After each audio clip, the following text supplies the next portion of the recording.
We, the nurses in Kenya, stand united with the nurses of Kenya, Kenyatta University Teaching and Referral and Research Hospital, KUTRRH, in addressing critical issues undermining delivery of quality, patient-centered care at the referral hospital.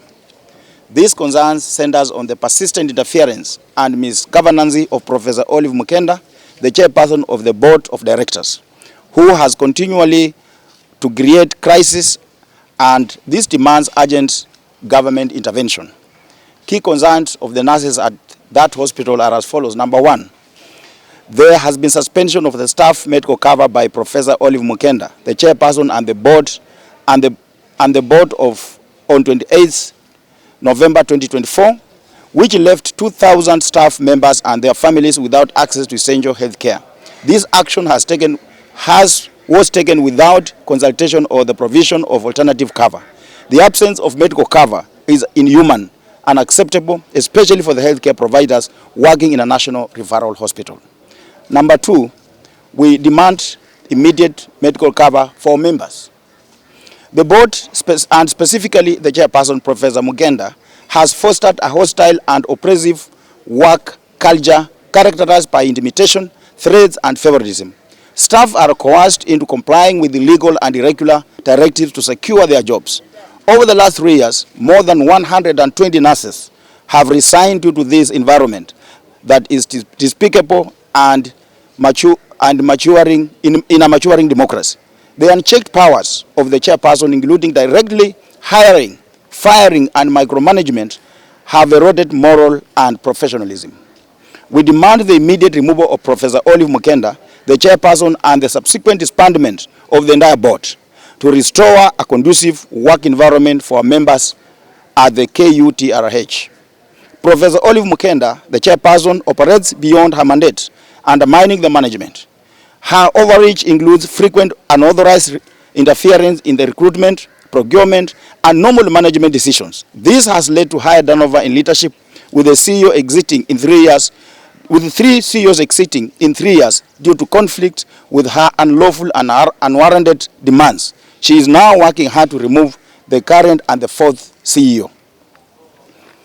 We know that Professor Mukenda has appointed her minions in the management, some who are not even qualified to hold those positions, so as to undermine the CEO and cater for her personal interests.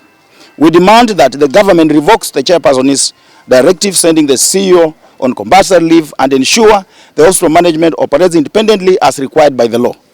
The government should stop giving a blind eye to this matter and act accordingly.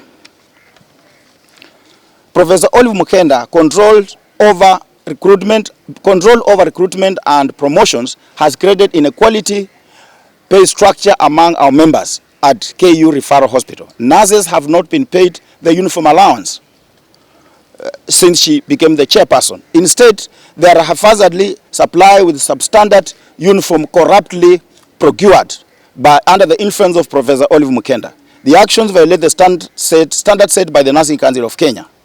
We demand the implementation of the proper HR policies and equal pay structure alongside adequate provision of working resources for our members with immediate effect. We call to action as follows. We urge the Ministry of Health and the government to address the following issues within 7 days, failure to which our members will go on strike.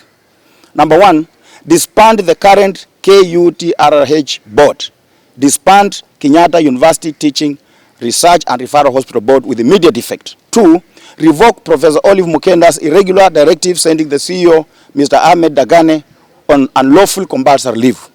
3, provide our members with medical cover immediately. Failure to address these demands will leave us with no option but to take industrial action to safeguard the rights of nurses and other staff and the well-being of nurses seeking, of Kenyans seeking nursing care at KUTRRH. Nurses at KUTRRH are meant to serve Kenyans, not personal interest. The government must intervene to restore professionalism, equity, and quality health care at KUTRRH. Or we will assume the government's silence on KUTRRH is a way of condoning impunity of the board chairperson and her bad governance manners. We demand answers and need to be told if she is untouchable. I therefore, in summary, say that we are demanding the removal of Professor Olive Mukenda as the chairperson of the Board of Management of Kenyatta University Teaching, Referral and Research Hospital. We are also demanding the disbandment of that board with immediate effect. We are also saying the nurses of KUTRRH must be paid the uniform allowance that has been arrears for many years since she became the chair with immediate effect.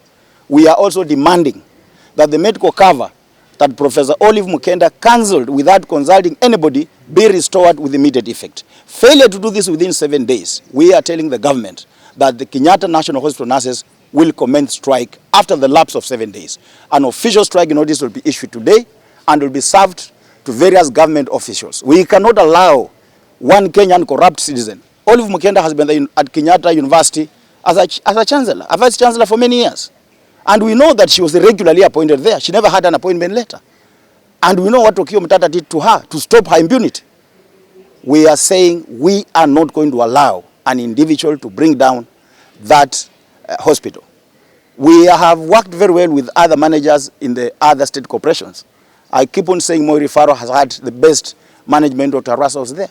Now, the current Dakane scooped the top leadership in state corporation, which Arasa was scooping when he was at Moi Teaching and Referral Hospital. It means the best manager in state corporation hospitals in Kenya today and all public sector today is Dakane. So why is Oliver Mugenda fighting to remove her from office? She has appointed another person in acting capacity with a diploma in radiology with questionable degree paper which is from Girogoni. We can't allow that. An institution of that level of KUTRRH cannot have a person with mediocre papers picked from Girogoni to be a CEO. We can't allow that. And we can't also allow our members to continue suffering. Their families cannot access medical cover simply because Professor Olive Mukenda wanted a cut from a farm that was giving medical cover and it was not given. We will not allow that. 7 days notice. Those who are not addressed, there will be no work at Kenyatta University Teaching and Referral Hospital. Lastly, I want to tell the Ministry of Health, it must release the 11 billion it is holding.